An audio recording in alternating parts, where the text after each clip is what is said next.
जय गुरु जी संगत जी। संगत जी, गुरु जी के डिवाइन कॉल सत्संग प्लेटफॉर्म में आप सभी गुरु परिवार का हार्दिक स्वागत है।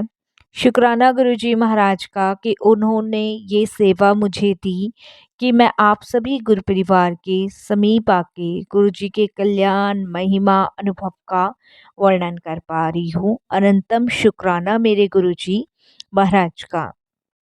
संगत जी, आज का जो सत्संग हम आपके साथ शेयर कर रहे हैं राजीव अंकल का है, और ये ओल्ड संगत अंकल का सत्संग है जो कि हमें मेल के माध्यम से प्राप्त हुआ है। ये बहुत प्यारा सत्संग है, ब्लेसिंगफुल सत्संग है और डिवाइन सत्संग है।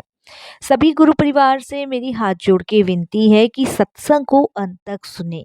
ये मैं रिक्वेस्ट हर एक सत्संग में करती हूँ, और इसके पीछे का एक कारण जो मैं आप सभी के साथ शेयर करना चाहती हूँ। संगत जी, जैसे मैं आप सभी को बताती हूँ कि सत्संग का मतलब ही सत्य का संग है, और ये हमें बड़ी कृपा से ही मिलता है जब गुरु जी की हम पे दृष्टि होती है। संगत जी, यकीन मानिए, जब हम सत्संग सुनते हैं तो हमें एक पॉजिटिविटी सी फील होती है।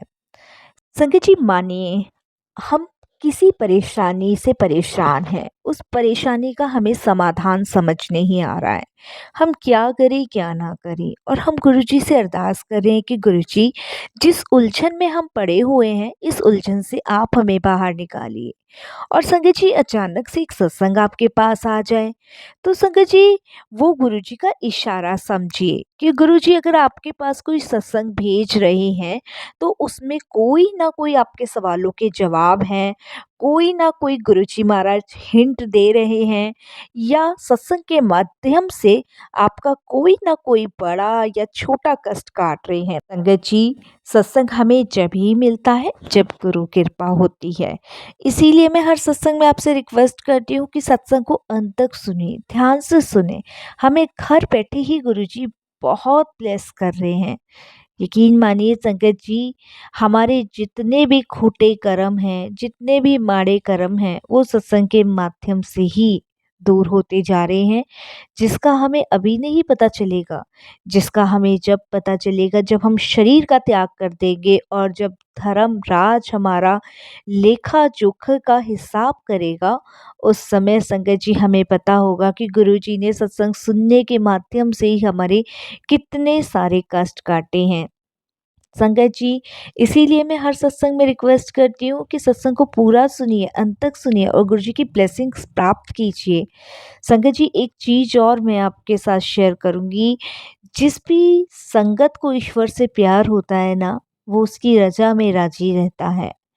वो अपना 100% समर्पण करता है। गुरुजी अक्सर एक बात कहा करते थे कि गुरुजी करते बहुत हैं, लेकिन गुरुजी के दिए हुए निर्देश का पालन कौन करता है? गुरुजी हमेशा से कहते थे कि अच्छे इंसान बनो, नित्य-नेम पाठ करो, पूजा करो, समर्पण करो, सच्चे हृदय से सबका भला करो, सबके लिए मांगो, क्योंकि संगत जी जो सबके लिए मांगता है गुरु जी उसका सबसे पहले भला करते हैं। तो इसीलिए संगत जी, सत्संग को पूरे श्रद्धा भाव से ध्यान से अंत तक सुनिए और अपनी ब्लेसिंग्स कमाइए। जो समय ईश्वर के चरणों में, भक्ति में, चर्चा में, समर्पण में कट जाए, वो सबसे ज़्यादा सर्वश्रेष्ठ समय कहलाया जाता है साथ संगत जी। इसलिए सत्संग को अंत तक सुनिए, पूरा सुनिए। और संगत जी, अगर आप भी अपने सत्संग अनुभव हम सभी के साथ शेयर करना चाहते हैं तो हिंदी में साफ राइटिंग में अपना सत्संग लिख कर आप हमारी जीमेल आईडी पर सेंड कर सकते हैं, ताकि आपके द्वारा सुनाए गए सत्संग से जो भी गुरुजी महाराज की नई जुड़ने वाली संगत है उन्हें गुरुजी के कल्याण महिमा अनुभव के बारे में सादा से सादा पता चले। और संगत जी, अगर सत्संग आपको पसंद आए तो आप इसको लाइक कीजिएगा, सब्सक्राइब कीजिएगा, ज़्यादा से ज़्यादा संगत में शेयर कीजिएगा और बेल आइकन दबाना बिल्कुल नहीं भूलिएगा। जब भी कोई लेटेस्ट सत्संग आएगा उसका नोटिफिकेशन आपके पास आएगा। तो चलिए संगत जी चलते हैं गुरुजी महाराज के सत्संग की ओर। सत्संग शुरू करने से पहले करते हैं गुरुजी का पवित्र मंत्र जाप। ओम नमः शिवाय, शिव जी सदा सहाय। ओम नमः शिवाय, गुरुजी सदा सहाय। जय गुरुजी संगत जी। संगत जी, सबसे पहले तो मैं सारी सात संगत जी का शुक्राना करूँगा, फिर अपने गुरुजी का शुक्राना करूँगा कि ये मौका उन्होंने दिया एक बार फिर सत्संग शेयर करने का। पहले भी मैं काफ़ी बार ये सत्संग शेयर कर चुका हूँ और सत्संग कभी संगत जी पुराने नहीं होते हैं। संगत जी, सत्संग वो सत्संग कहलाए जाते हैं जिन्हें गुरुजी बार-बार संगतों को सुनवाते हैं। क्योंकि अगर गुरुजी जब अपने फिजिकल फॉर्म में थे तो अक्सर कहा करते थे कि सत्संग जितने सुनाओगे और जितना कोई सुनेगा उसका भी कल्याण होगा और जो सुनाएगा उसका भी कल्याण होगा। तो गुरुजी की मर्जी के बगैर तो कोई पत्ता भी नहीं हिलता। तो गुरुजी की आज्ञा है, गुरुजी की मर्जी है, तभी मैं ये सत्संग आप सभी के साथ शेयर कर रहा हूँ।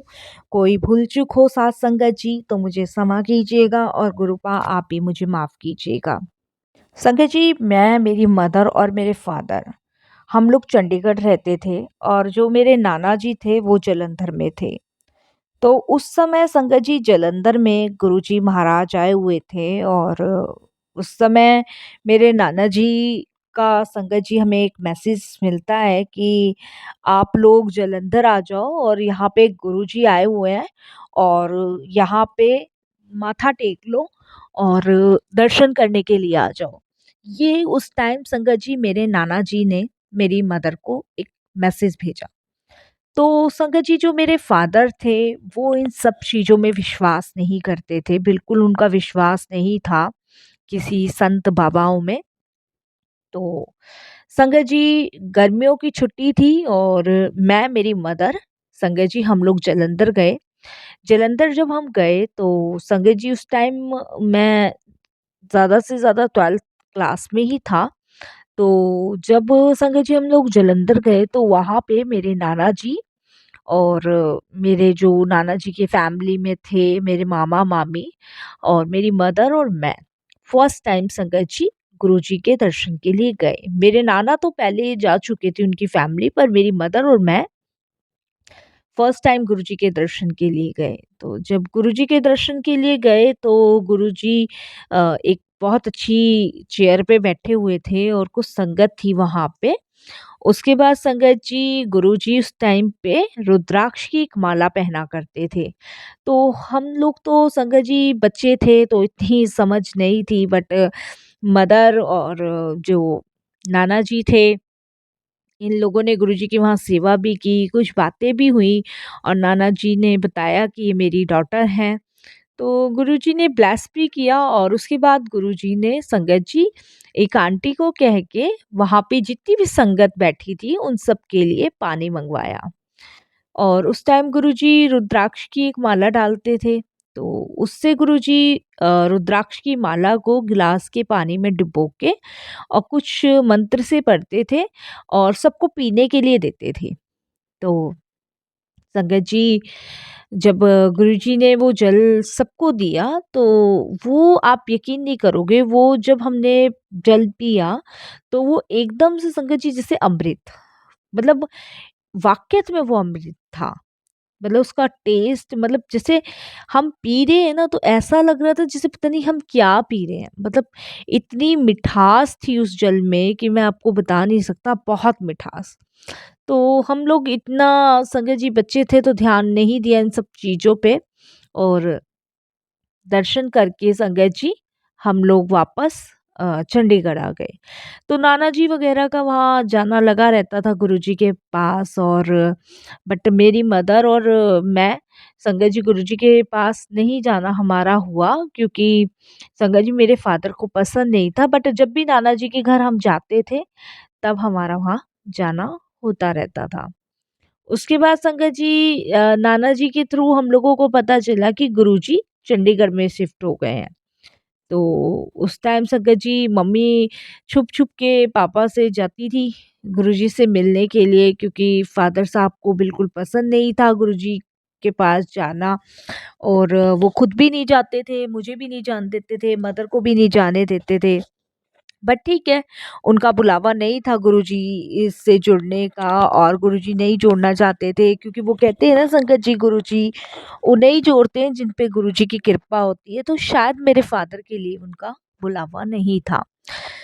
उसके बाद संगत जी ऐसी मदर छुप-छुप के फादर से जाती रहीं, कभी मुझे लेके जाने लग गईं, और इसी तरीके से संगत जी सिलसिला जारी रहा। और फिर उसके बाद गुरुजी महाराज संगत जी दिल्ली में शिफ्ट हो गए, एम्पायर स्टेट। तो उस टाइम संगत जी हम लोगों का बहुत ज़्यादा गैप हो गया गुरुजी से, क्योंकि जब गुरुजी महाराज दिल्ली में शिफ्ट हुए तो हमारा आना-जाना कम हो गया। तो फिर संगत जी वो कहते हैं ना कि बीच में गुरुजी मतलब ऐसे छुट्टी भी दे देते थे, जैसे हम सभी जानते हैं या गुरुजी का टाइम होता था, कभी किसी संगत को बुलाना, कभी किसी संगत को किस दिन बुलाना। तो ऐसे संगत जी गुरुजी ने हमें छुट्टी दे दी जब गुरुजी जालंधर मतलब चंडीगढ़ से दिल्ली शिफ्ट हुए। तो फिर हमारा कम हो गया जाना, और उसके बाद संगत जी मेरी पढ़ाई आगे करने के लिए मुझे दिल्ली में शिफ्ट होना पड़ा। तो उस टाइम संगत जी मेरे फादर साहब ने, मैंने सोचा था कि मैं पीजी में रहूँगा, बट मेरे फादर साहब ने संगत जी पीजी में रहने से मना किया, और उन्होंने एक द्वारका में मुझे एक फ्लैट लेके खरीद के दिया, और उसमें संगत जी मैं अपनी स्टडी के लिए आगे पढ़ाई करने लगा।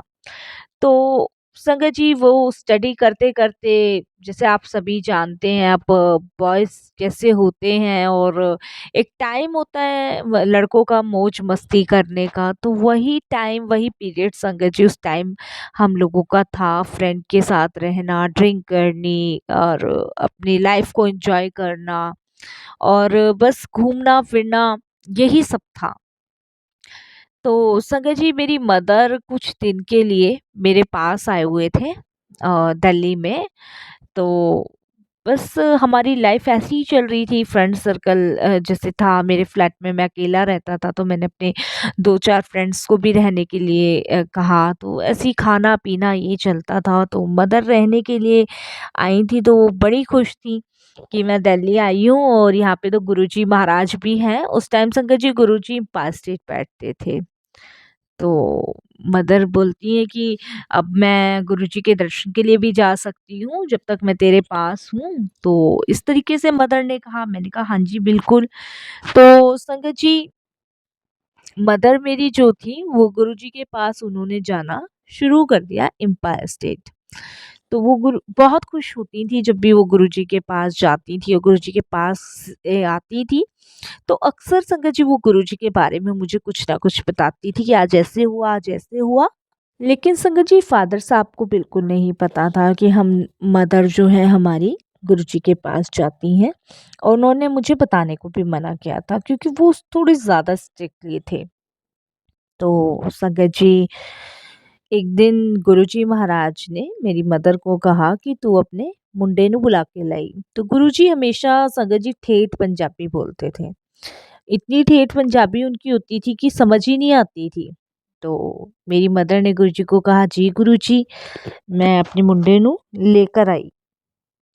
तो फिर उसके बाद संगत जी मेरी मदर ने मुझे बोला कि गुरुजी तुम्हें बुला रहे थे और तुम गुरुजी के पास आना ज़रूर। तो मैंने कहा मेरा कॉलेज है। तो मेरी मदर बोली कि कोई बात नहीं, कॉलेज अटेंड करके आना ज़रूर। तो मैंने कहा ठीक है। तो क्योंकि मदर ने कहा था, और सबसे बड़ी बात ये है संगत जी कि गुरुजी खुद बुला रहे हैं, बहुत बड़ी बात है संगत जी। नहीं तो बिना गुरुजी की मर्जी के कोई दर्शन भी नहीं कर पाता। कोई गुरुजी के दरवाजे तक भी चला जाए ना, गेट तक भी बड़े मंदिर के चला जाए, और गुरुजी की आज्ञा नहीं है तो आप दर्शन नहीं कर पाओगे। और ऐसा मैंने फील किया, अनुभव है मेरा जो मैं सत्संग में आपके साथ शेयर कर रहा हूँ। तो संगत जी मदर गुरुजी के पास गए, और मैं संगत जी गुरुजी के पास मैं भी गया आधे पौने घंटे बाद। तो गुरुजी महाराज वहाँ विराजमान थे, और मेरी मदर भी वहीं बैठी थी और भी संगत थी, मैं भी जाके वहाँ बैठा। तो गुरुजी ने मुझे इशारे से बुलाया, मैं गुरुजी के पास गया तो मेरी मदर को कहते हैं कि इसका कल टेस्ट करा के लाई। तो मेरी मदर एकदम से हैरानी से बोलती है कि टेस्ट करा के लाए? तो गुरुजी एकदम से कहते हैं कि तेरा मुंडा ठीक नहीं है, कल इसका टेस्ट करा के लाए। तो मैंने कहा जी गुरुजी। तो हम ज़्यादा नहीं बोल पाते थे क्योंकि गुरुजी उतनी लिमिटेड बात करते थे जितनी उन्हें करनी होती थी। गुरुजी एक्स्ट्रा नहीं बोलते थे। आज्ञा हमने ली और संगत जी नेक्स्ट डे मैं टेस्टिंग के लिए गया, टेस्टिंग की रिपोर्ट आई जो कि बिल्कुल भी नॉर्मल नहीं आई। मैं हैरान हो गया क्योंकि संगत जी पीते खाते तो हम लोग थे। मैं ड्रिंक बहुत करता था क्योंकि संगत जी वो लाइफ थी बॉयज़ की कि अपना खाया पिया एन्जॉय किया, किसी और से कोई मतलब नहीं है। तो गुरुजी के पास मैं अपनी ये रिपोर्ट्स लेके गया और गुरुजी ने मुझे कहना कि अब डेली की डेली तुझे यहाँ आना है और शाम को लंगर करके जाना है। तो मैंने कहा जी गुरुजी। तो संगत जी क्योंकि ये रिपोर्ट मेरी बिल्कुल नॉर्मल नहीं आई थी, मेरे लीवर में इन्फेक्शंस था और मेरे जो यूरिन जाता था उसमें संगत जी ब्लड आता था। तो गुरुजी ने ये बातचीतें मतलब मुझे कहा कि लंगर रोज करके आना है। तो संगत जी गुरुजी की आज्ञा थी और मदर भी साथ में थी, तो मदर को भी नहीं मना कर सकता था, गुरुजी को मना नहीं कर सकता था। तो डेली रेगुलर संगत जी मैंने गुरुजी के दरबार जाना शुरू कर दिया। लंगर करना मैंने वहाँ डेली स्टार्ट कर दिया। फिर उसके बाद गुरुजी ने एक लोटा मेरी मदर से मंगवाया और उसको ब्लेस किया और वही बोला गुरुजी ने कि इसमें जल भर के रखना है और आधे जल से स्नान करना और आधे जल को सुबह पी लेना है। वही सब किया संगत जी। बट इसके बीच में क्या होता था संगत जी कि इधर मैं गुरुजी के पास भी जाता था और इधर संगत जी मैं यार दोस्तों के साथ मिलके ड्रिंक भी करता था और दोनों चीजें चल रही थी। संगत जी 10 दिन ऐसे ही कंटिन्यू बीत गए। 10वें दिन संगत जी मैं जब गुरुजी के पास गया तो गुरुजी ने एक बहुत जोर से मेरी पीठ पे बहुत जोर से जैसे थपकी मारते हैं ना इस तरीके से मारा और गुरुजी एकदम से बोलते हैं जा कल्याण कीता ऐश कर, आज से 5 दिन बाद अपनी रिपोर्ट चेक करा ली। तो मैंने कहा जी गुरुजी। तो संगत जी 5 दिन बाद मैंने अपनी रिपोर्ट चेक कराई तो डॉक्टर हैरान, डॉक्टर कहते हैं कि ट्रीटमेंट कहाँ से करवाया जो इतनी जल्दी ये सब कुछ हो गया। तो उस टाइम मेरे पास कोई वर्डिंग नहीं थे, मुझे समझ आ गई थी कि ये गुरुजी का पहला मेरेकल है जो मेरी लाइफ में हुआ। क्योंकि संगत जी अ, संकट तो बहुत बड़ा था क्योंकि जब लीवर में इन्फेक्शन था और स्वेलिंग्स भी बहुत थी, चर्बी बहुत बढ़ रही थी, बहुत सारी चीज़ें थी। तो वो गुरुजी ने मात्र कल्याण कहते के शब्द से ही ख़त्म कर दिया और 5 दिन बाद रिपोर्ट नॉर्मल आई। तो ये तो सिर्फ़ गुरुजी कर सकते हैं और कोई नहीं कर सकता। उसके बाद संगत जी मैंने शुकराना किया, मेरी मदर ने शुकराना किया और ऐसे ही गुरुजी के पास हमारा जाना-आना लगा रहा। और संगत जी उसके बाद क्या हुआ एक दिन मैं गुरुजी के दरबार गया और उस दिन मैंने सोचा संगत जी कि मैं ना पीछे बैठूँगा और बिल्कुल कोने में बैठूँगा, वहाँ से गुरुजी को देखूँगा। मेरे मन में यही था कि मैं आज गुरुजी को देखूँगा क्योंकि मैं अक्सर गुरुजी को नहीं देख पाता था संगत जी क्योंकि इतना तेज हो रहा होता था उनका और गुरुजी को देखना संगत जी इम्पॉसिबल, बिल्कुल पॉसिबल नहीं था। तो मैं संगत जी पीछे जाके बैठ गया कोने से और कोने में बैठ के संगत जी मैं उचक-उचक के गुरुजी को लंबी गर्दन करके देखने लगा। आप यकीन नहीं मानोगे संगत जी, बिना गुरुजी की मर्ज़ी से आप गुरुजी को देख भी नहीं सकते। मैंने संगत जी पहली बार ये महसूस किया कि मैं गुरुजी को नहीं देख पा रहा था। जितनी बार मैं गर्दन को ऊँची कर रहा था उतनी बार संगत जी मेरा सर इतनी तेज वाइब्रेट हो रहा था कि मैं आपको बता नहीं सकता। संगत जी आंखें ब्लैंक हो रही थी और संगत जी गर्दन इतनी तेज दर्द कर रही थी कि जैसे मानो किसी ने सर पे पत्थर रख दिया है। तो मैं संगत जी समझ गया कि गुरुजी की बिना मर्जी के गुरुजी को आप देख भी नहीं सकते। गुरुजी को आप देख भी जब ही सकते हैं जब गुरुजी की आज्ञा होगी। तो सोचिए संगत जी, फिर इस दुनिया, इस पृथ्वी में तो बिना गुरुजी की मर्जी से एक पत्ता भी नहीं हिल सकता। तो हमारी तो बहुत दूर की बात है। तो ये वो सत्संग है संगत जी जो लाइफ में हुए। इसके साथ गुरुजी ने और भी बहुत बड़े-बड़े सत्संग किए, बहुत-बहुत बड़े-बड़े मेरेकल किए। और संगत जी, गुरुजी ने मेरी शराब छुटवाई और इसकी लत संगत जी जैसे कॉलेज टाइम में हुई, मेरे को कॉलेज टाइम में ही लगी, वो भी गुरुजी ने क्लियर ख़त्म करवाई।